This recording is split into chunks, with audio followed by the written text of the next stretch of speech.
En 2025, soit l'année dernière, l'Union européenne a importé environ 40 milliards de mètres cubes de GNL russe. Vous avez très bien compris, soit environ 13%. Pourtant, quand on voit l'Union européenne, les pays de l'UE comme la France militer pour les sanctions anti-russes, on a l'impression qu'ils ont coupé tout lien avec Moscou, notamment des liens économiques. Sauf que c'est pas le cas. Et maintenant, désormais, c'est la Russie qui a décidé de couper les liens économiques avec l'Union européenne puisque celle-ci cherche toujours à renforcer les sanctions et les restrictions à l'encontre de la Russie. Vladimir Poutine, le président russe, a déclaré que la Russie pourra anticiper son retrait du marché de l'Union européenne. Le problème, c'est quoi?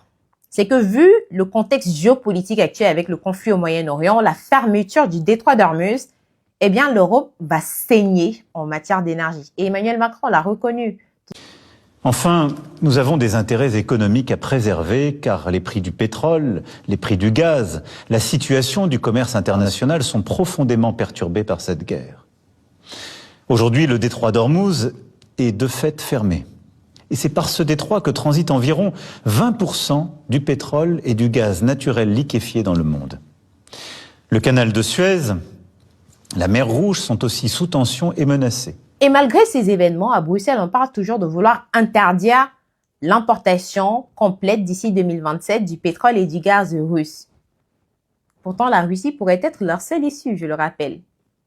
Parfois, je me demande, mais qui prend réellement les décisions à Bruxelles? Et dans l'intérêt de qui? Non, mais soyons honnêtes.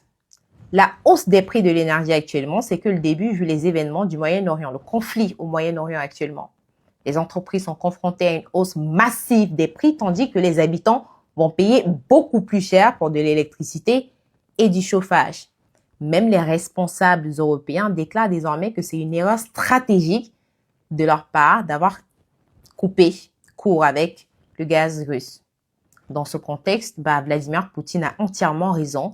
Anticiper le retrait du marché européen et les laisser saigner tout seul, tandis que la Russie réoriente ses marchés vers l'Asie ou encore le Moyen-Orient. Et même les Américains, je tiens à préciser que les États-Unis, quand ils doivent sanctionner un secteur, ils se rassurent que les Américains, les entreprises américaines ne bénéficient pas de ce secteur-là avant de sanctionner ce secteur-là. Pendant ce temps, l'Union européenne continue de couper sa propre branche. Tout ce que je peux dire, c'est que si elle continue comme ça à vouloir sanctionner la Russie alors qu'elle est la première bénéficiaire, elle va continuer de creuser sa propre tombe et c'est tant pis pour elle. Les États-Unis et l'Iran sont entrés en guerre. Et moi, la seule chose que je peux vous dire, c'est de bien profiter de ces prix-là. Regardez-les bien. Le gasoil à 1,60 €, c'est bientôt fini. L'Iran, ils viennent de fermer le détroit d'Ormuz. C'est un détroit où passe 20% du pétrole mondial. Ce qui veut donc dire que les prix vont exploser. Alors préparez-vous, parce que cette guerre va nous impacter économiquement, ça c'est sûr.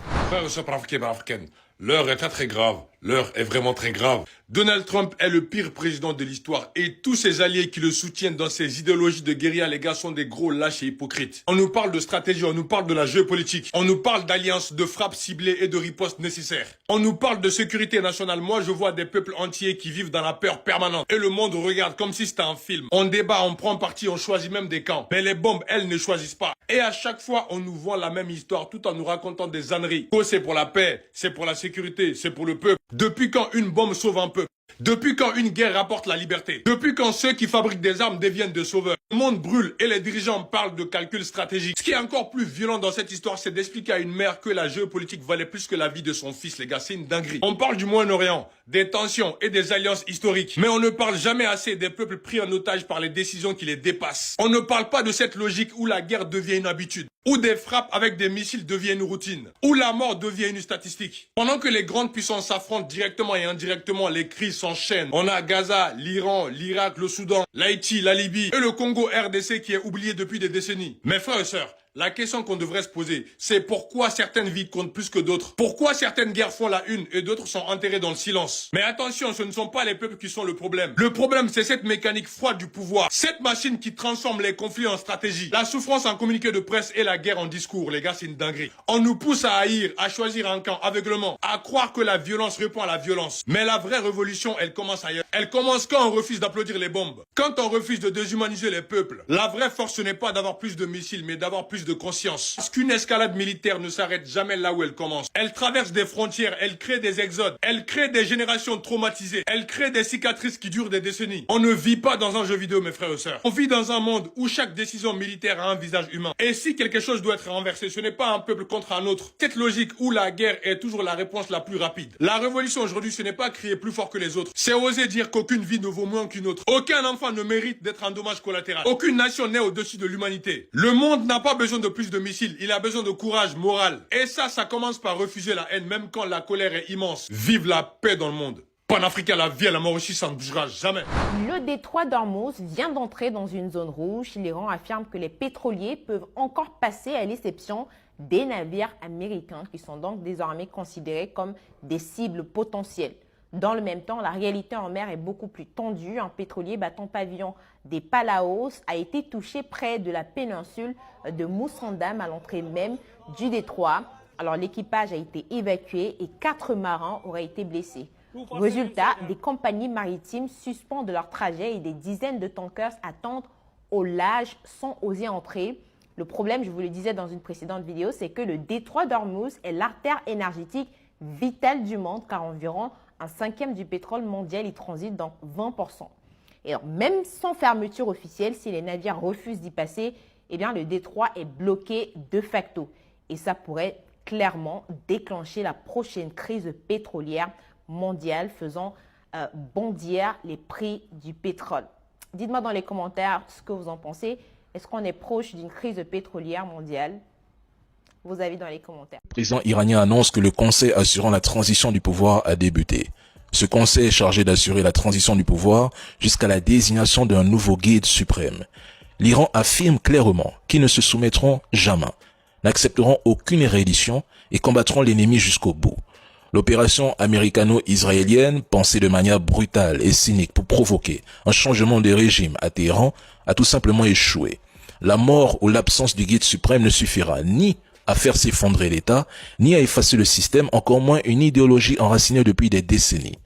On ne renverse pas un gouvernement, ni une vision du monde, à coups de bombes, de drones, ou de débats télévisés, ou même de frappes de décapitation. Le ministre iranien des Affaires étrangères le rappelle sans ambiguïté. Les institutions de l'État demeurent intactes. La chaîne de commandement fonctionne et un nouveau guide suprême pourrait être désigné dans un délai d'1 ou 2 jours. Il précise que le système est conçu pour survivre aux hommes, pour survivre après le guide suprême, car le gouvernement s'était préparé en conséquence si le guide mourait. Côté américain, l'incertitude domine. Un responsable proche de Donald Trump reconnaît que Washington ignore encore comment la disparition du guide Ali Khamenei pourrait affecter les capacités militaires iraniennes ou la nature de sa riposte. En clair, la stratégie du chaos n'a pas produit l'effondrement espéré. Le système politique iranien est très original parce qu'il combine le principe théocratique avec le principe démocratique. Il combine le principe théocratique avec le principe démocratique parce que c'est un régime à 3 niveaux. Le niveau le plus bas, ce sont les assemblées populaires, intégrant les guides de toutes les corporations.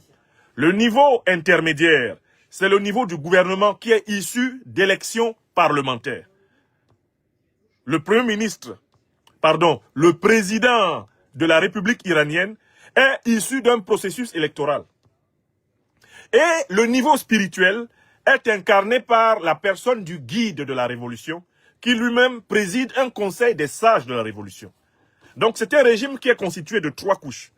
La couche la plus élevée, c'est le guide suprême de la révolution, qui s'inspire de l'interprétation chiite de la révélation coranique.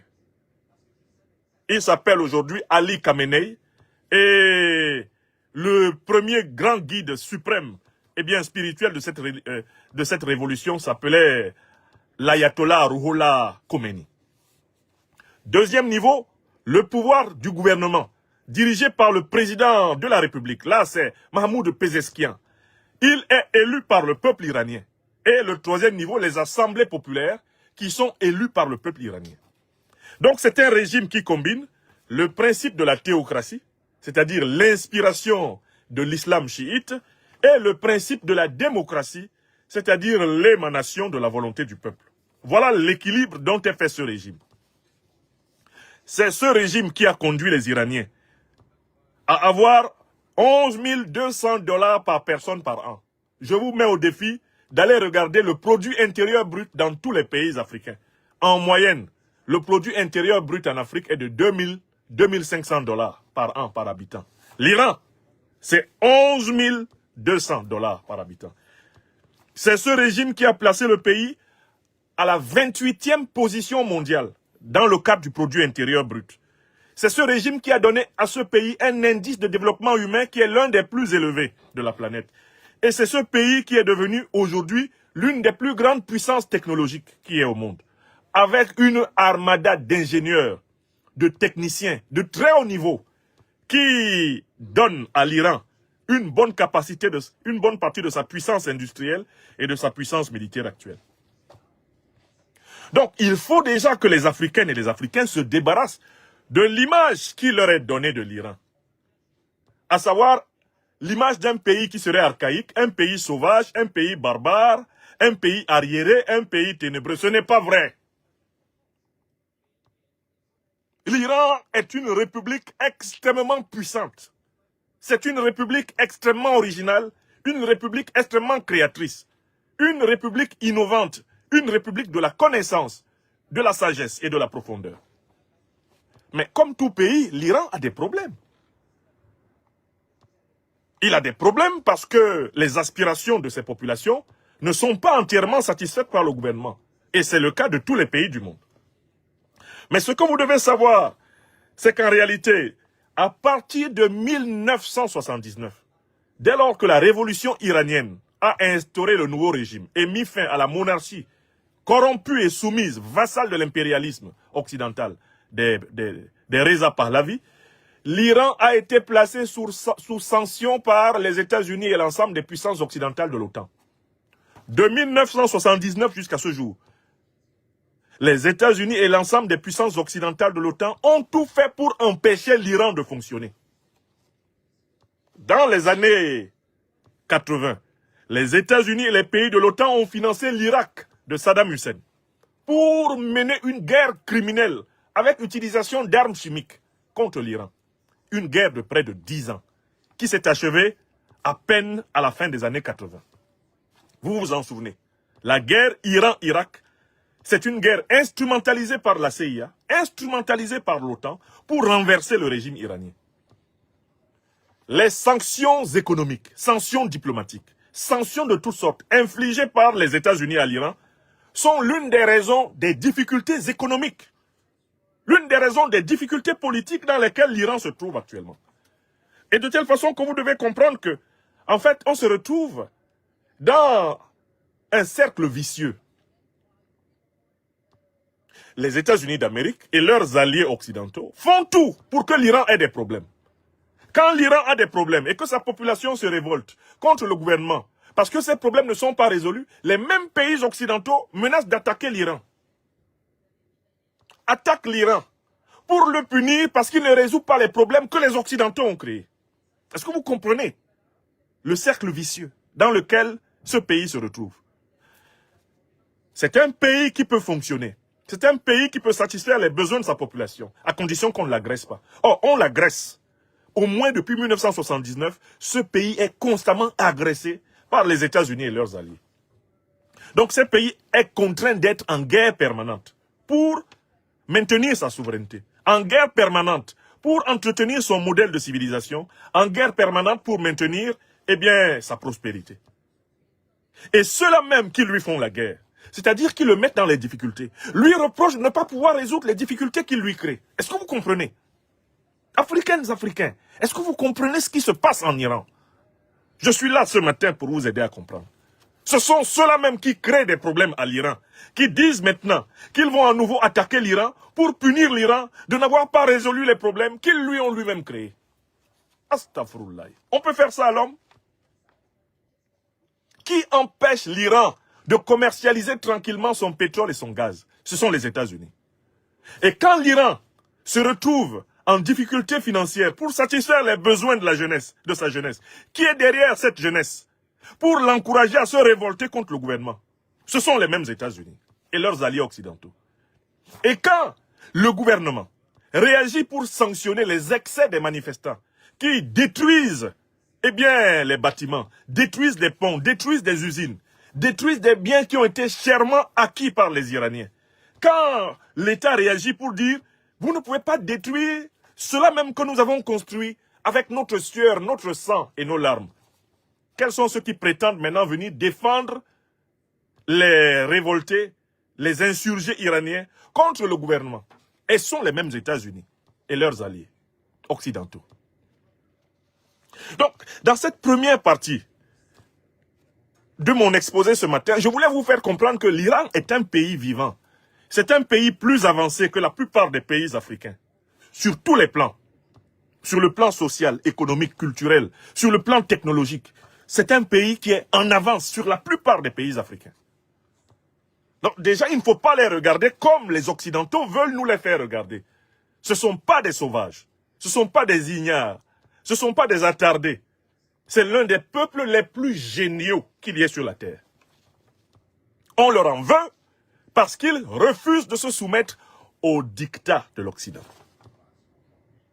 Et les problèmes qu'ils ont sont en très grande partie des problèmes qui ont été créés par les sanctions internationales occidentales, qui empêchent le pays de fonctionner optimalement et de redistribuer le fruit de sa richesse à ses membres. Parce que si l'Iran n'était pas contraint de faire la guerre, pour survivre, depuis 1979, je suis sûr que le produit intérieur brut iranien ne serait pas simplement de 11 200 $ par an par habitant, il serait facilement de 100 000 $ par an et par habitant. Si on avait foutu la paix à l'Iran. Et ce sont ceux qui emmerdent l'Iran, qui l'empêchent justement de fonctionner de façon optimale pour son propre peuple, qui viennent maintenant à nouveau dire « Nous allons attaquer l'Iran parce que l'Iran n'a pas été capable de résoudre les problèmes que nous lui avons créés. » Je viens, je te coupe le courant chez toi. Et ensuite, je reviens te punir parce que tu n'as pas d'électricité. Voilà ce que fait l'Occident. Il vient, il t'inocule une maladie incurable. Et comme tu souffres de cette maladie incurable, il décide de te punir parce que tu n'es pas capable de te guérir. Voilà ce que fait l'Occident. L'Occident te crée des problèmes. Et quand il te crée des problèmes et que tu as du mal à trouver des solutions, il te punit parce que tu ne trouves pas des solutions aux problèmes qu'il t'a créés. Voilà ce que fait l'Occident. Les mêmes qui sont à l'origine de la déstabilisation de l'Iran veulent punir l'Iran parce que l'Iran combat la déstabilisation. Est-ce que vous comprenez? On peut donc passer à la deuxième partie.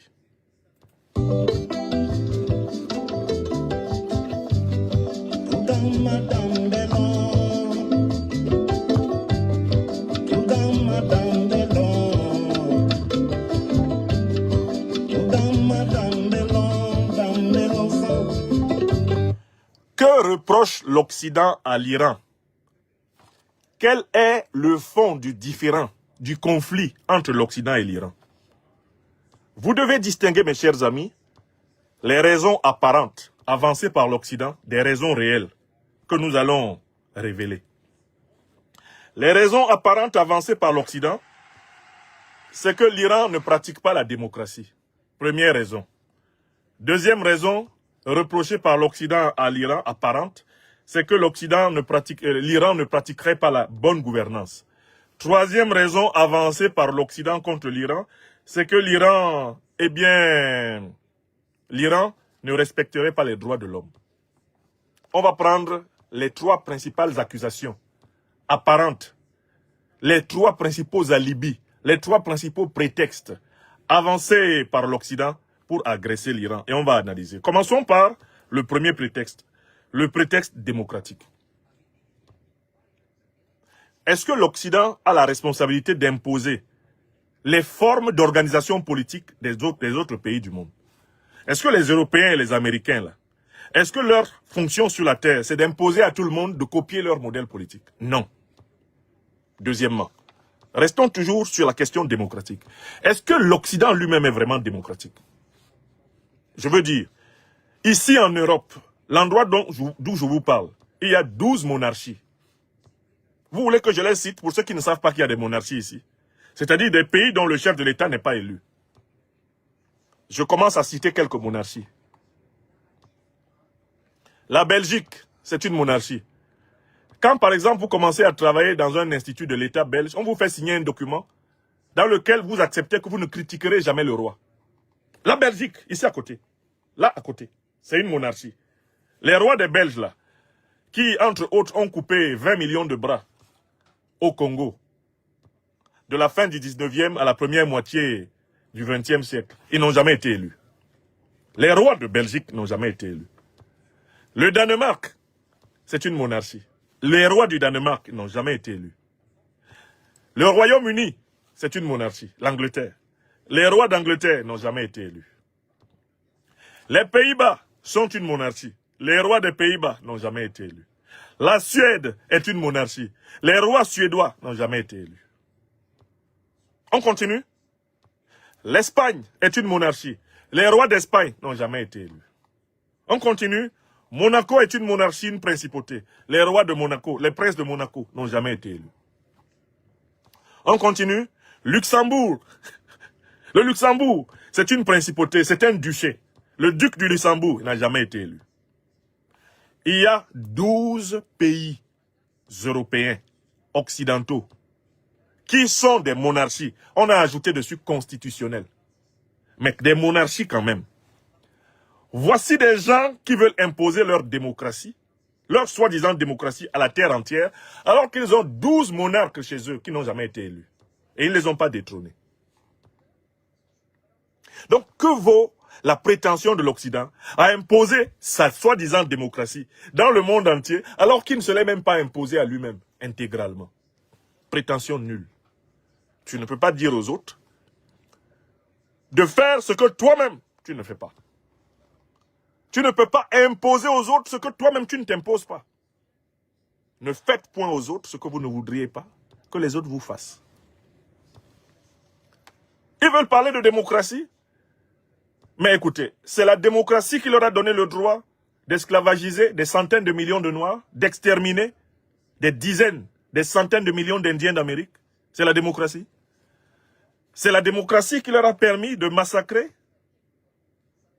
lors des colonisations, des centaines de millions d'Africains, d'Asiatiques, d'Américains. C'est la démocratie. Si c'est ça la démocratie, on n'en veut pas. Parce que pour nous, qui analysons l'histoire et le comportement des démocraties, des soi-disant démocraties occidentales dans le monde, nous voyons plutôt à l'œuvre un phénomène que nous avons appelé la démocratie. Il faut mettre N entre O et C. Et vous avez le vrai concept qui décrit la pratique des soi-disant démocraties occidentales dans l'histoire humaine de ces 600 dernières années. Rien qu'à prendre les 600 dernières années. L'Occident qui se prétend démocratique est en même temps, comme l'a révélé un certain M. Nicolas Sarkozy, la partie la plus sauvage et la plus barbare de l'humanité. M. Sarkozy, venez ici. Quel est le continent le plus sauvage et le plus barbare que l'humanité, que l'humanité ait jamais connu? Venez ici, M. Sarkozy, vous-même, vous êtes un parfait sauvage et barbare. Mais quel est le continent le plus brutal? Je vais vous dire une chose. Oui, allez-y, allez-y. L'Europe, oui, de tous les continents du monde, très bien, est le continent le plus brutal, très bien. où il y a eu les guerres les plus sauvages. Voilà. C'est pas l'Afrique, c'est pas l'Asie. Bon, oui. C'est l'Europe. Merci, M. Sarkozy, c'est bon. C'est un fait historique. Le continent qui a semé le plus de guerres sur la Terre, qui est à l'origine même des 2 dernières guerres mondiales, c'est l'Europe, c'est l'Occident. Le continent est la partie de l'humanité qui a lancé 2 bombes atomiques sur un pays sur la Terre. C'est l'Occident, à travers la puissance qui le gouverne, les États-Unis d'Amérique. Hiroshima et Nagasaki. D'accord?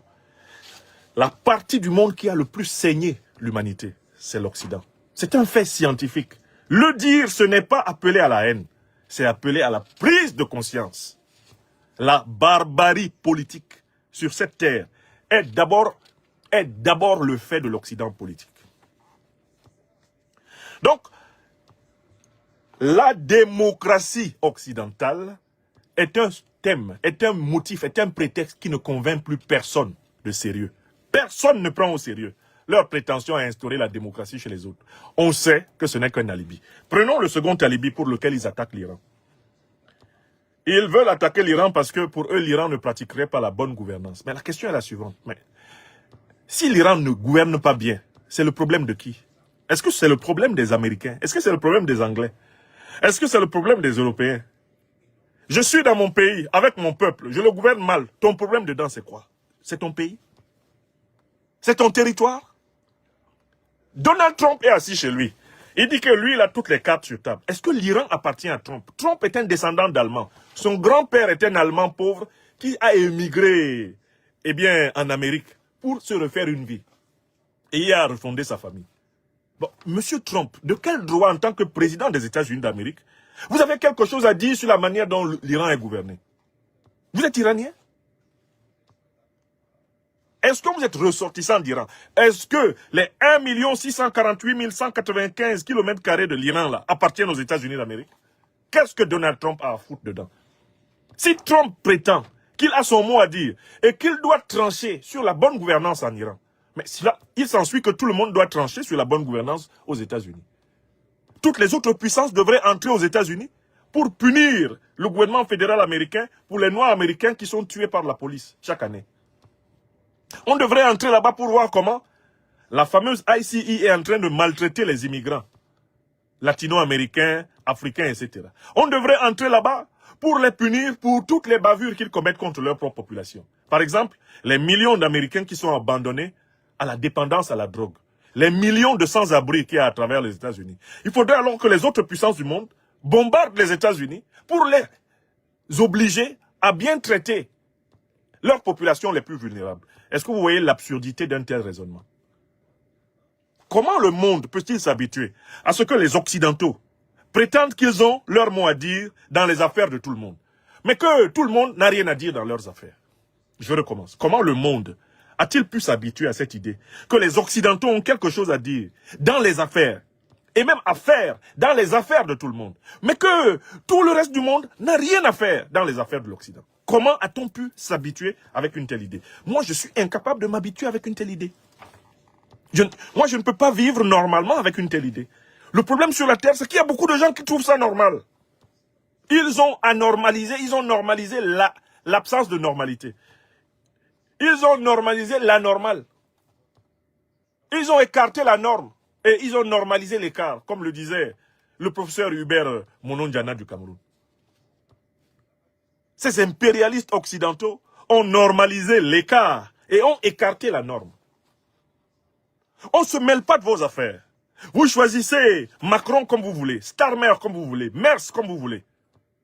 Les Iraniens ne s'en mêlent pas. Vous choisissez Donald Trump comme vous voulez. Les Iraniens ne s'en mêlent pas. Mais vous voulez vous mêler de la gouvernance de l'Iran. Allez même jusqu'à, comme Macron, dire que tel pays doit être gouverné par tel. Macron s'est levé, il a dit, Miguel Urrutia doit gouverner le Venezuela parce que je trouve qu'il est meilleur. Mais monsieur Macron, est-ce que les Vénézuéliens choisissent le président français? C'est très grave. Donc la bonne gouvernance est une affaire entre les gouvernants et leur peuple. La redevabilité des gouvernants concerne leur peuple. Elle ne concerne pas les puissances étrangères, les nations étrangères. Enfin, ils viennent sur la question des droits humains. Ils disent que la République islamique d'Iran ne respecte pas les droits humains. Ok, d'accord. Je suis prêt à reconnaître que, incontestablement, il y a des violations des droits qui sont proclamés par la charte de l'ONU. Il y en a. Mais dans quel pays il n'y en a pas de violation des droits humains? Tous les Africains qui ont été massacrés par la France, depuis la période de la traite négrière, jusqu'à ce 21e siècle, il y a eu procès où pour condamner les massacreurs? Ceux qui ont tiré là, en novembre 2004, sur 60 Ivoiriens, devant l'hôtel Ivoire à Abidjan, ils ont été jugés où? C'était pas une violation des droits humains? Les troupes françaises qui ont tiré, par exemple, sur le chemin, quand elles se retiraient de plusieurs pays sahéliens, qui ont tiré sur les foules, est-ce qu'on a jugé ces militaires qui ont tiré sur les foules? Les nombreux massacres américains dans le monde, massacres en Irak, massacres au Vietnam, massacres en Serbie, massacres en Libye, massacres en Somalie, les massacres américains en Amérique latine ont été jugés où? Pour que l'Amérique puisse enseigner les droits de l'homme. Nelson Mandela l'a rappelé un jour. en plein New York, à un journaliste américain qui osait lui faire la morale, en lui disant, est-ce que vous savez que la puissance qui a commis les crimes les plus atroces, les plus innommables, c'est la puissance américaine? Est-ce que vous savez que vous êtes le modèle parfait de l'impunité totale, le modèle parfait de l'ignominie en matière de droits humains? Est-ce que vous savez cela? Vous avez exterminé les Indiens d'Amérique. Vous avez exterminé et esclavagisé des millions, des dizaines de millions de Noirs. Ça ne vous a pas suffi. Vous avez exporté des centaines de guerres à travers le monde, tuant des centaines de millions d'innocents. Cela ne vous suffit pas. Vous voulez quand même encore vous arroger le rôle de professeur en droits humains? S'il y a un continent qui ne peut pas se mêler d'enseigner les droits de l'homme, c'est le continent européen. Car il est l'auteur des violations les plus flagrantes, les plus barbares de ces droits. Qui plus est, quand on regarde l'histoire longue de l'humanité, quelle est la civilisation qui a proclamé les droits humains avant toutes les autres? C'est la civilisation négro-africaine. Allez lire les 42 lois de la Mahat, qui datent de plus de 6000 ans. Allez lire la charte de Kouroukan-Fougan en 1236. Et revenez nous voir avec votre déclaration des droits de l'homme français, pas de la femme d'ailleurs, et du citoyen qui date de 1789, ou la déclaration universelle des droits de l'homme qui date de 1948. Arrêtez de vous foutre du monde. La thématique des droits humains, s'il y a un continent qui a anticipé sur tous les autres pour les affirmer, c'est le continent africain. Vous n'avez rien à nous apprendre en matière de droits humains. Nous étions hommes avant vous. Avant que vous ne fûtes, oh, occidentaux, nous étions. Nous sommes vos ancêtres. Nous sommes vos aînés. L'Afrique a un droit d'aînesse sur tous les peuples de la terre. Première civilisation. Berceau de l'humanité. Vous ne pouvez pas venir nous apprendre ce que c'est qu'être humain, alors même que l'humanité vous a été transmise par nous. Oui. Les Africains sont les aborigènes de la terre. Le mot aborigène vient du latin ab originis, c'est-à-dire les premiers habitants. J'espère que vous savez que les Africains noirs sont les premières populations de tous les continents. Et que vous-même, avec la couleur de peau blanche que vous avez, vous êtes des descendants d'anciens nègres qui ont connu la mutation de la perte de la mélanine dans des conditions climatiques de non-exposition permanente au soleil. Vous devriez tous vous tourner partout dans le monde vers l'Afrique en signe d'adoration, de vénération et de reconnaissance. Car c'est l'Afrique qui a été le lieu où l'humain a été créé par Dieu. Le jardin d'Éden, c'est chez nous, en Afrique. C'est par hasard si le continent qui a la plus grande concentration de ressources naturelles, faramineuses et extraordinaires, c'est l'Afrique. Elle a été pensée ainsi par le génie absolu, le génie cosmique, le Tout-Puissant. Et vous osez nous apprendre les droits humains? C'est-à-dire que c'est un peu comme si celui qui doit t'enseigner les droits humains devient ton élève. Aujourd'hui même encore, quelle est la civilisation la plus hospitalière? Quelle est la civilisation la plus généreuse? Quelle est la civilisation la plus solidaire connue sur la terre? Si ce n'est pas la civilisation négro-africaine. Quels sont ceux qui, avec presque rien du tout, sont capables de survivre parce qu'ils se soutiennent? Sur quel continent la solidarité a été, pendant très longtemps, la seule sécurité sociale pour des millions, des centaines de millions, voire des milliards d'individus? L'Afrique. L'Afrique. Beaucoup d'entre nous ne seraient pas vivants s'ils n'étaient pas africains. Si nous étions nés dans d'autres continents, par exemple le continent européen, la plupart d'entre nous ne serions pas vivants. Parce que nous serions nés dans un continent où les liens sociaux sont tellement distordus que nous aurions été abandonnés très tôt à la malmort, comme on les voit. Les gens que vous voyez à Paris, là, couchés sous les ponts, vous pensez qu'ils n'ont pas de famille? On voit des Occidentaux abandonnés aux États-Unis, alors qu'ils ont des frères et des sœurs. Et eux, ils couchent dans la rue, ils dorment dans leur voiture, ils dorment sous les ponts. Pourquoi? Parce que la civilisation occidentale a rapidement perdu des valeurs d'humanité fondamentales qui résistent en Afrique. Oui! Donc, le troisième motif qui est avancé contre l'Iran est un motif faux. La société iranienne a davantage à enseigner ce que c'est que l'humanité à la société occidentale, que la société occidentale n'a à enseigner aux Iraniens. Les Iraniens, ce sont des Perses. C'est une ancienne civilisation, une civilisation érudite, une civilisation remplie de connaissances et de sapience. Les plus grands théologiens occidentaux, se retrouvant face à l'ayatollah, eh bien, Ali Khamenei, savent qu'ils ont affaire à un super docteur de la théologie. Moi, j'ai assisté à un dialogue, à une discussion entre le pape Benoît XVI et l'ayatollah Ali Khamenei. La discussion avait eu lieu à l'université catholique de Paris. Entre les deux chefs, l'un de l'église catholique, l'autre chef eh bien, de l'islam chiite. Mais c'était monumental. La démonstration de sapience, d'exégèse et de connaissance des textes sacrés de l'ayatollah Khamenei, elle était incomparable. Il était au-dessus de Benoît XVI, qui est pourtant un triple docteur de l'église catholique. Donc il ne faut pas prendre les Iraniens, comme on dit chez nous à Abidjan, ça ne fait rien. C'est un pays puissant, avec des cerveaux géniaux, des docteurs à foison, des ingénieurs. Ils sont pointus partout. Ils sont pointus à mort. Le monde a beaucoup à prendre de l'Iran, il ne faut pas détruire l'Iran. Si la terre est belle, c'est parce qu'il y a des nations comme la nation iranienne. Or, les Américains et leurs alliés occidentaux veulent détruire l'Iran. Donc, les trois motifs qui sont avancés. Oh, ils ne sont pas démocrates. C'est faux. Vous-même, vous n'êtes pas démocrate. Vous, vous êtes démocrate. Démocrate. Vous êtes sur le pouvoir du démon. Parce que vous mentez matin, midi et soir, dirigeants occidentaux. Vous mentez. Vous mentez. Vous mentez. Vous ne respirez que le mensonge.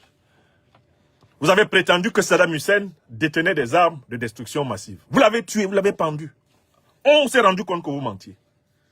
Vous avez prétendu que Kadhafi était en train de génocider son peuple. C'est faux. On a découvert dans vos propres emails que c'est parce qu'il créait une monnaie qui allait supplanter le dollar, l'euro et le CFA. Vous mentez tous les jours. Vous prétendez que Maduro était narcotrafiquant. À peine l'avez-vous kidnappé que vos propres juges disent c'est faux. Narcotrafiquant là, non, là par contre, non, non. Il n'est pas narcotrafiquant. Après, Donald Trump sort carrément, grossièrement pour dire le pétrole vénézuélien est à nous. Vous êtes des menteurs, dirigeants occidentaux. Et maintenant, la planète tout entière le sait. C'est ça le problème. Avant, la planète ne le savait pas. Puisque vous contrôliez les grands médias et que vous tambouriniez vos mensonges dans le crâne des milliards d'humains. Maintenant, par la révolution numérique et des réseaux sociaux, vous ne contrôlez plus le contenu des crânes. Vous ne contrôlez plus le mental de la Terre. L'Esprit de Dieu souffle où il veut, comme le vent. Voilà votre problème. Alors, donc, les trois raisons qui sont avancées sont des raisons fausses. Ce n'est ni pour la démocratie, ni pour la bonne gouvernance, ni pour les droits humains que l'Occident, à la tête duquel les États-Unis s'attaquent à l'Iran. Ce n'est pas cela. La vraie raison, les vraies raisons, les voici. J'en ai trouvé 4. Première raison fondamentale économique, ce sont les réserves pétrolières et gazières de l'Iran. Et on en veut à l'Iran parce que l'Iran refuse de vendre son pétrole maintenant en dollars. L'Iran vend son pétrole dans sa propre monnaie et il est en train de vendre son pétrole dans la monnaie de ses partenaires, c'est-à-dire en roubles, en yuan. Il vend son pétrole, il accepte la monnaie indienne, il accepte la monnaie nationale de chacun des pays qui vient vers lui. Donc on en veut à l'Iran parce que l'Iran est l'un des acteurs de la dédollarisation, c'est-à-dire de la perte d'influence du dollar. Il faut savoir que le dollar est une monnaie qui a été créée et qui vit essentiellement de la richesse de tous les autres pays du monde. Puisque, à travers ses 835 bases militaires, la puissance américaine impose à tous les pays du monde d'utiliser les dollars pour commercer. Or, dès lors que vous utilisez les dollars, en fait, vous financez l'économie américaine. Parce que dans la moindre transaction, au crédit ou au débit que vous faites en dollars, eh bien, les États-Unis perçoivent une ristourne. Dans la moindre transaction que vous faites en dollars, le dollar, c'est en quelque sorte un poste douanier qui est placé sur toute la terre. Dès que vous achetez ou vous vendez en dollars, les États-Unis réceptionne, eh bien, une marge. Et dès que vous n'achetez plus et vous ne vendez plus en dollars, le dollar perd de son crédit, il perd de sa valeur. C'est la raison pour laquelle on attaque maintenant, eh bien, c'est la raison pour laquelle on attaque maintenant l'Iran. C'est exactement la raison pour laquelle on attaque le Venezuela. Le Venezuela s'était mis à vendre son pétrole, non plus en dollars, mais en pesos vénézuéliens, en roubles russes, en yuan chinois, en rial iranien, etc. C'est la raison pour laquelle Trump attaque. L'Occident attaque, pourquoi? Parce que l'Occident n'a pas de pétrole, il n'a pas de gaz. Et il tient à avoir un approvisionnement quasi gratuit dans ces matières premières stratégiques qui sont la condition du fonctionnement de son industrie. Voilà la première raison. La seconde raison, c'est que l'Iran a refusé de se soumettre, comme les autres nations à dominance musulmane, l'Iran a refusé de se soumettre à l'hégémonie américaine. Vous le savez très bien, l'Arabie Saoudite, le Qatar, les Émirats Arabes Unis, l'essentiel des monarchies pétrolières du Golfe ont abandonné leur souveraineté entre les mains des États-Unis qui les occupent militairement et qui ont dicté le fait que le pétrole ne devait se vendre qu'en dollars. C'est le fameux deal qui a fondé l'alliance entre les États-Unis d'Amérique et le Royaume d'Arabie Saoudite, qui s'applique à toutes ces monarchies du Moyen-Orient. Ce deal dit ceci, eh bien, vous devez laisser acheter ou vendre votre pétrole, eh bien en dollars. En échange, nous vous assurons une protection militaire. Et jamais vous ne serez attaqué. Voilà le Moyen-Orient. Le Moyen-Orient est essentiellement composé de monarchies. Pourquoi les États-Unis d'Amérique n'imposent-ils pas la démocratie en Arabie Saoudite? Pourquoi n'imposent-ils pas la démocratie au Qatar, aux Émirats Arabes Unis? Pourquoi est-ce qu'ils n'imposent pas la démocratie au Bahreïn? Parce que tous ces pays leur sont soumis. Et qu'ils vendent leur pétrole en dollars et font les 4 volontés des États-Unis qui les occupent militairement. Vous comprenez? Donc en fait, ce sont des pays qui sont là pour créditer le dollar. Ce sont des pays qui, globalement, eh bien, vendent leur richesse pour renforcer la richesse américaine. Est-ce que vous comprenez? L'Iran a refusé d'entrer là-dedans. De telle façon que les États-Unis d'Amérique et l'Occident dominent en réalité l'islam sunnite. D'ailleurs, c'est grâce à cette domination sur l'islam sunnite qu'ils ont été capables de créer des organisations terroristes issues de cet islam sunnite notamment, comme Al-Qaïda et l'État islamique. Ce sont des groupes de mercenaires de coloration sunnite qui sont sous le contrôle de l'OTAN et des États-Unis et qui ont été créés dans ces conditions-là. L'Iran, quant à lui, pratique une branche de l'islam qui descend du gendre du prophète de l'islam qui s'appelait Ali. Et cette branche de l'islam, qui est née donc d'une rupture avec une partie de l'islam sunnite, s'appelle le chiisme, du mot arabe shi'a, qui veut dire ceux qui se sont séparés. Ce chiisme iranien, eh bien, unit en quelque sorte donc les Iraniens, les Syriens alaouites, comme les Assad qui étaient au pouvoir en Syrie, et le Hezbollah, que l'on retrouve au Liban. Or, que ce soit le Hezbollah libanais, que ce soit les Alaouites de Syrie, hein, proches donc du régime ancien des Assad, ou que ce soit eh bien, les chiites d'Iran qui sont au pouvoir avec la révolution iranienne, ils refusent de se soumettre eh bien, à l'Arabie Saoudite, ils refusent de se soumettre aux sunnites, et par ricochet, refusent de se soumettre à la domination américaine, à la domination occidentale. Vous avez compris? C'est parce que l'Amérique et l'Occident veulent continuer à contrôler l'islam, comme ils le contrôlent à travers leurs vassaux, les Saoudiens, les Qataris et consorts, qu'ils combattent l'Iran. Ils combattent l'Iran, parce que les chiites ne se sont pas soumis à Washington. Est-ce que vous comprenez? Très bien. Ça, c'est la deuxième raison. Le contrôle est bien de l'islam. Et son instrumentalisation trouve une limite en Iran. L'Iran résiste au contrôle de l'islam par l'Occident. Troisième raison. On en veut à l'Iran parce que l'Iran refuse de se soumettre au monde unipolaire, dirigé par les États-Unis, et au cœur des États-Unis, le lobby, eh bien, juif, le lobby israélien. L'Iran refuse de se soumettre et affirme son droit à la souveraineté.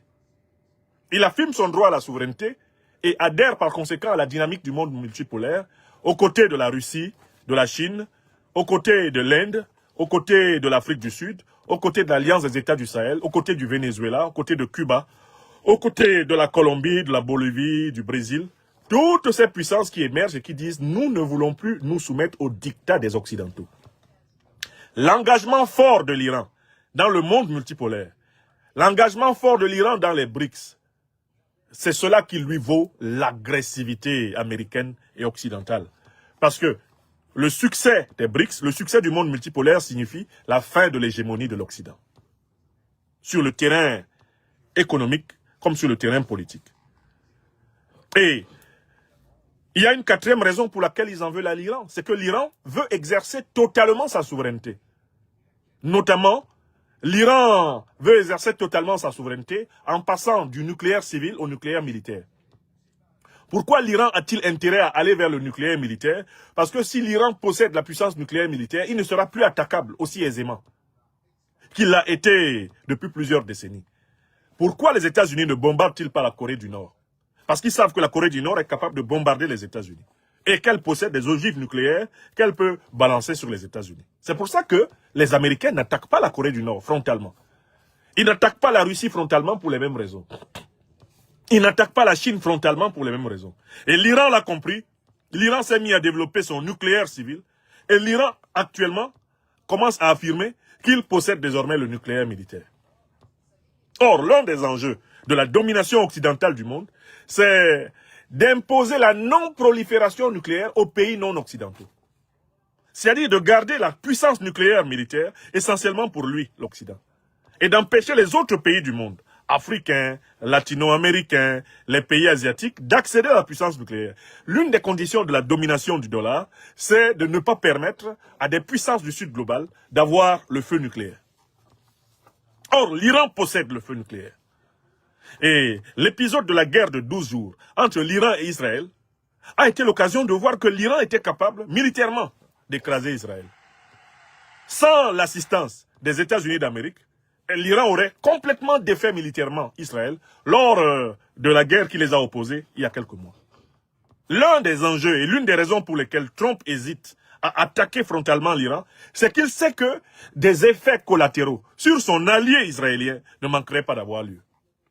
Et Donald Trump risque par là d'ouvrir la boîte de Pandore, c'est-à-dire de faire s'effondrer le principal pion de l'Occident au Moyen-Orient, à savoir Israël. Vous comprenez? Et enfin, j'ai trouvé une cinquième raison pour laquelle ils en veulent aux Iraniens. Les Iraniens sont une société traditionnelle enracinée, alors que l'Occident politique est composé de sociétés déracinées, qui sont entrées dans un globalisme transhumaniste et pervers. Les sociétés occidentales ont perdu leurs racines. Ce sont des sociétés où on ne connaît plus la différence entre l'homme et la femme. Ce sont des sociétés où on ne sait même plus ce que c'est qu'une famille. Ce sont des sociétés où les individus n'ont même plus d'identité sexuelle, ils n'ont même plus d'identité de genre. Ce sont des sociétés dépersonnalisées. Ce sont des sociétés qui ont chaviré. Sociétés sans repère. Des sociétés perdues. Je lisais, et je vous en parlerai plus tard, le dernier livre de l'ancien chef d'état-major des armées françaises, le général Pierre de Villiers, qui appelle la France à reprendre la main sur ses armes. Et le général Pierre de Villiers dit que l'une des raisons de la faiblesse et du déclin et de l'effondrement de la France, c'est la perte des valeurs de civilisation traditionnelle, la perte des repères. L'Occident, comme la France en particulier, sont des espaces dans lesquels les enfants grandissent bourrés dans leur crâne par des idées confuses, qui leur sont enseignées par des adultes eux-mêmes qui ne savent plus qui ils sont. Oui! Et on en veut à l'Iran parce que l'Iran n'est pas entré dans la vulgate dépersonnalisatrice, la vulgate de la perversion, la vulgate de la confusion, la vulgate de la dilution de la famille traditionnelle humaine, que l'Occident veut présenter comme une évolution, que l'Occident veut présenter comme vraiment l'accomplissement suprême de l'humanité. Alors même que, au même moment, on voit que la démographie occidentale s'effondre à cause de ça, On voit que les jeunes couples ont du mal à fonder des familles et à faire des enfants à cause précisément de toute cette indécision qui règne sur ce que c'est qu'être un homme, ce que c'est qu'être une femme, ce que c'est qu'être une famille. On voit très bien cela, mais on continue la tête baissée. L'Iran refuse de se soumettre à cette domination de la perversion. On en veut à l'Iran parce que c'est un pôle de résistance contre la destruction de la famille humaine traditionnelle. Est-ce que vous comprenez? Voilà la 5e raison pour laquelle l'Occident veut faire tomber l'Iran. Je reprends les raisons. L'Occident veut mettre la main sur les réserves pétrolières et gazières de l'Iran. L'Occident veut en réalité dominer l'islam chiite, comme il domine l'Occident sunnite, l'islam sunnite, qu'il manipule à travers ses organisations de mercenaires terroristes, Al-Qaïda et l'État islamique. 3e raison, l'Occident en veut à l'Iran pour sa contribution à la création du monde multipolaire, la création des BRICS, c'est-à-dire en réalité la fin de l'hégémonie économique, politique, diplomatique, de l'Occident sur le monde. 4e raison, l'Occident en veut à l'Iran parce que l'Iran est en marche vers la souveraineté géostratégique, géopolitique totale, notamment avec le contrôle du nucléaire civil vers le contrôle du nucléaire militaire. Il ne faut pas que l'Iran en arrive là parce qu'on ne pourra plus le piller, on ne pourra plus le bombarder, on ne pourra plus le terroriser. 5e raison, l'Occident en veut à l'Iran parce que l'Occident a perdu ses traditions. L'Occident est tombé dans un globalisme déraciné, alors que l'Iran est l'une des grandes civilisations enracinées du continent. L'Iran conserve ses racines perses et pratique un islam original, l'islam chiite, qui n'a rien à envier à l'islam sunnite et qui a le droit d'exister, comme toutes les nuances de la belle religion islamique, dans la tolérance et le respect mutuel des différences. La 2e partie de cette conférence s'est ainsi achevée. Vous avez compris les vraies raisons. Ce n'est pas la démocratie, la bonne gouvernance et les droits de l'homme, allégués par l'Occident, qui sont les causes de son agression contre l'Iran. C'est d'ailleurs très marrant d'imaginer que Donald Trump aime le peuple iranien. Qui peut croire en cela? Qui est assez fou pour croire que Donald Trump aime les Iraniens? Il aime tellement les Iraniens, qu'il est prêt à faire une guerre pour eux. Qui croit cela? Personne de sérieux, ni aux États-Unis, ni en Europe, ni en Afrique, ni en Asie, ni dans les îles des océans Atlantique et Indien. Personne de sérieux ne peut croire que Donald Trump soit tombé amoureux du peuple iranien. C'est aussi marrant de dire cela que de croire que Donald Trump s'est mis à bombarder la région de Sokoto au Nigeria parce qu'il est amoureux du peuple chrétien du Nigeria. Pour défendre les chrétiens nigériens, Donald Trump, dont le christianisme est davantage proche du crétinisme que de la loi d'amour, serait-il prêt à venir sacrifier des soldats américains pour protéger des chrétiens nigérians? Mon œil, personne n'y croit. Le même qui nous a dit que l'Afrique était un shithole country. Hein? Le même qui a mis en place une politique d'immigration pour chasser le maximum d'étrangers non blancs du sol américain. Il peut dire à qui qu'il l'aime. Sont bien naïfs les Iraniens qui se donnent la mort en espérant que Donald Trump puisse les magnifier, qu'il les glorifie et qu'il les récompense. Bien naïfs, bien nuls sont-ils, qui espèrent la protection de leur ennemi principal. Celui même qui sabote l'Iran. C'est celui-là qui prétend protéger les victimes de son sabotage. Venons-en à la 3e partie de notre conférence, et c'est la conclusion, les leçons pour l'Afrique. Qu'est-ce qu'on en tire? Qu'est-ce qu'on tire de tout ceci? C'est très important, toujours, de faire un retour sur nous-mêmes.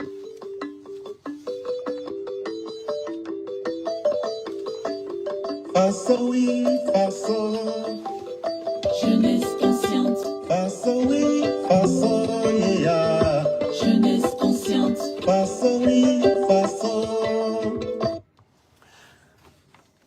Troisième et dernière partie de cette conférence du 13 janvier 2026. Quelles sont les leçons que nous, Africains, devons tirer de ce que nous savons, de ce qui se passe réellement en Iran? Quelles sont les leçons que nous devons en tirer? Premièrement, moi j'ai dégagé 4 leçons qu'on peut en tirer. Peut-être que vous en trouverez d'autres, même pour moi il y a 4 leçons essentielles de ce qui se passe entre l'Occident politique et l'Iran. Première leçon, nous Africains ne devons plus jamais tomber sous le charme de la diabolisation occidentale de qui que ce soit sur la Terre. C'est ce que je peux appeler une leçon médiatico-psychologique. Plus jamais les Africains ne doivent tomber sous le charme des campagnes de diabolisation initiées par les grandes puissances impérialistes occidentales. Parce que nous en avons été victimes plusieurs fois. Nous sommes passés par des erreurs d'appréciation. Parce que pendant longtemps, nous étions drogués par les médias occidentaux qui monopolisaient la circulation de l'information et ainsi pouvaient s'adonner sans difficulté à la désinformation. Souvenez-vous de comment on nous a fait détester Ceausescu avant de le tuer. Souvenez-vous de comment on nous a fait détester Kadhafi avant de le tuer. Souvenez-vous de comment on nous a fait détester Saddam Hussein avant de le tuer. Souvenez-vous comment on nous fait détester. On nous a fait détester Maduro avant de le kidnapper. Souvenez-vous de comment on nous a fait détester Yasser Arafat tout au long de sa vie. Souvenez-vous de comment on nous a fait détester Kadhafi. Comment on nous a fait détester Sankara. Comment on a tout fait pour nous faire détester Nelson Mandela. Comment on a tout fait pour nous faire détester les Ruben Umnyobe, les Boganda, avant de les éliminer. Souvenez-vous de comment on nous a fait détester Ernesto Che Guevara avant de le tuer. Amilcar Cabral avant de le tuer. Nous avons suffisamment d'exemples de leaders du Sud global qui ont été diabolisés copieusement par les campagnes criminelles de l'Occident avant d'être éliminés. Et au moment où ils étaient éliminés, certains d'entre nous avaient la faiblesse de penser que c'était bien fait pour eux. La première leçon que l'Afrique doit noter, c'est que quand l'Occident pointe un dirigeant dans ce monde et le présente comme le diable, il faut d'abord par précaution méthodologique et épistémologique soutenir d'abord ce dirigeant. Parce que quand l'Occident vous déteste, cela veut justement dire que vous êtes opposé à ses intérêts néocolonialistes et impérialistes. Ça, c'est la leçon numéro 1. Quand j'ai vu la campagne de diabolisation orchestrée par les grands pays occidentaux contre l'Iran, j'ai compris que l'Iran avait raison. Parce que cela m'a rappelé toutes les campagnes similaires orchestrées par les grands pays occidentaux contre des dirigeants du Sud global qui, finalement, étaient innocents de ce dont on les accusait. Donc, qu'on ne reprenne plus jamais les Africains en train de répéter les dictées diabolisatrices des dirigeants résistants du monde, des dictées rédigées par l'Occident dans ses officines mensongères, propagandistes, les officines d'intoxication. Donc, il ne faut pas relayer la campagne mensongère que les États-Unis d'Amérique et leurs alliés occidentaux sont en train de mener contre l'Iran. Il ne faut pas la relayer. Il ne faut pas la relayer parce que, en fait, ils diabolisent le régime iranien, mais ils ne peuvent pas expliquer pourquoi le régime iranien a produit un pays qui est plus solide que la plupart des pays qu'ils soutiennent. Bon, si l'Iran ne vaut rien, comment ont-ils réussi à faire que le PIB par habitant de l'Iran soit supérieur pratiquement au PIB par habitant dans tous les pays africains? Comment ils ont fait? Alassane Draman Ouattara, ce suppôt du néocolonialisme français et de l'impérialisme occidental qui est en Côte d'Ivoire, comme Biya Paul, suppôt du néocolonialisme français, de l'impérialisme occidental au Cameroun, ils ne sont pas capables d'avoir plus de 4 000 $ par habitant de PIB. Hein? L'Iran est à 11 200 $. Si l'Iran ne valait rien, comment vos meilleurs élèves, vos élèves préférés en Afrique ne sont même pas capables de faire la moitié de ce que fait l'Iran? Hein? Et il faut résister à ça. Deuxième leçon pour l'Afrique. Nous devons apprendre à juger de la popularité d'un leader politique et des leaders politiques du monde entier, non pas du point de vue des puissances extérieures, mais du point de vue du degré de mobilisation intérieure du peuple par rapport au régime. Or là, si vous comparez les images que l'Occident nous montre de la mobilisation contre le régime iranien aux images réelles de la mobilisation du peuple iranien pour le régime iranien, vous vous rendrez compte scientifiquement que la mobilisation des Iraniens pour soutenir le régime est supérieure à la mobilisation des Iraniens pour renverser le régime, pour combattre le régime. Hier, seulement dans Téhéran, c'est plus de 3 millions d'Iraniens qui sont sortis pour marquer leur soutien à leur régime. la presse occidentale ne va pas faire un écho de ces mobilisations monstres, infiniment supérieures à celles des insurgés soutenus par les États-Unis et globalement l'Occident. Or, le vrai critère d'appréciation du degré de popularité du régime iranien, ce n'est pas ce que racontent ceux qui diffusent les images des révoltés de l'opposition, mais c'est la comparaison de ces images des révoltés de l'opposition avec les mobilisations en soutien au pouvoir. Objectivement, quand je prends les images des révoltés de l'opposition et que je les compare aux images de la mobilisation des partisans du pouvoir, je constate que le pouvoir iranien est infiniment plus populaire que ne le pensent les médias occidentaux. Donc, le bon critère, c'est de sonder de l'intérieur. Ne nous laissons plus dicter la définition de celui qui est populaire par la manipulation médiatique occidentale. Intéressons-nous aux critères de comparaison interne à chacun des pays. Et à ce moment, nous verrons l'ampleur de la mystification. Deuxième leçon, la popularité ne se juge pas de l'extérieur, mais de l'intérieur. Troisième leçon, et c'est extrêmement important pour l'Afrique.